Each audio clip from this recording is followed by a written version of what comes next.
Marcus Hayes, Fight Hub TV, here with the one and only Mr. Leonard Ellerbe. Leonard, what's going on? Big day in boxing again. Canelo, Munguia, press conference. Talk to us about things today.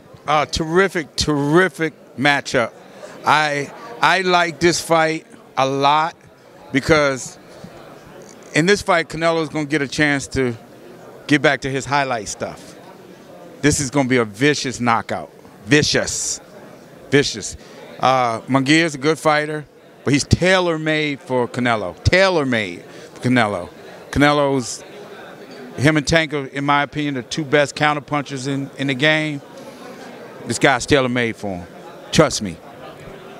And when you talk about being tailor-made for Canelo Alvarez, you're looking for a guy that throws a lot of punches, that comes forward. Jaime Munguia, in a nutshell, comes forward. A guy with a big chin, though, how many shots do you think is going to take to put Munguia down for Canelo?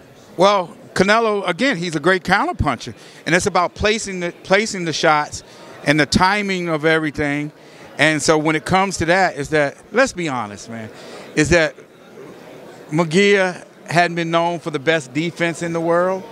You know, just a couple fights ago, you know, people weren't talking about him in these kind of terms of facing a guy like Canelo. Canelo is licking his chops for this fight. Trust me on that.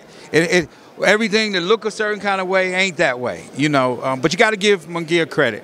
You know, he's coming off of some good wins.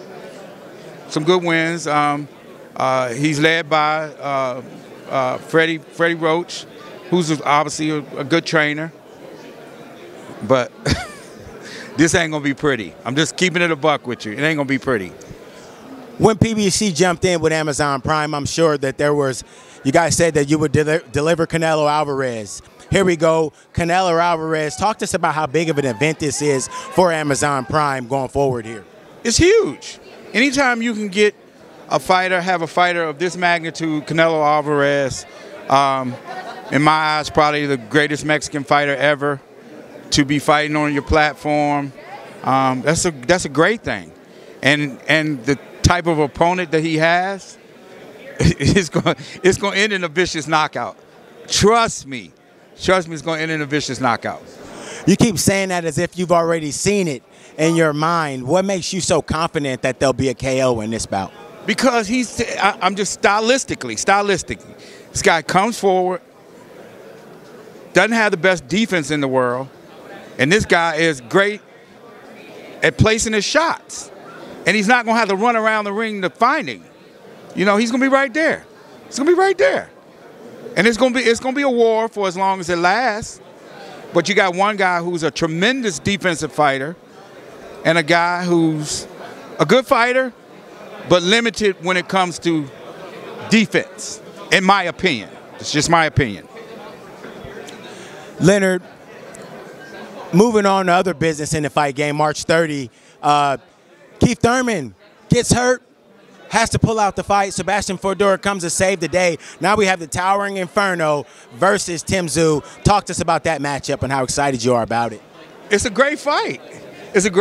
And I've been talking to a lot of media since yesterday about it, and this is probably a better fight in the ring than the Thurman fight, even though I personally was picking Thurman to outbox him and possibly run him into a shot. This fight is more of a fan-friendly fight. It's not going to be hard to find Fordura.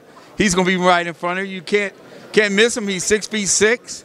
He's an all-action fighter, but I don't think it's going to be as easy as people making it out to be.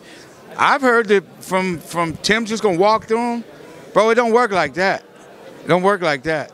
I think it's a difficult task for Tszyu because one, he hadn't had any preparation. You know, for again fighting a southpaw, somebody 6'6". It's hard to replicate that with sparring, and then when has he got time to prepare? This week is sort of kind of like a winding down week for most fighters. It was different with Floyd, obviously, because we trained during fight week, boxed the whole nine. But these fighters kind of, you know, they taper off. So he's probably got to pick it up a little bit, you know, and just probably go off of natural instincts. But again, when you got a guy like Fundora who's going to be right there, he's going to throw punches all night, and it's going to be a very fan-friendly fight. The Zoo Camp talking about flying in several tall fighters, kind of scrambling to get things together to be prepared for Fundora. But fight next week. He sounds like he's prepared for battle, though. He says that he doesn't really care who shows up. It sounds good. It's not that easy.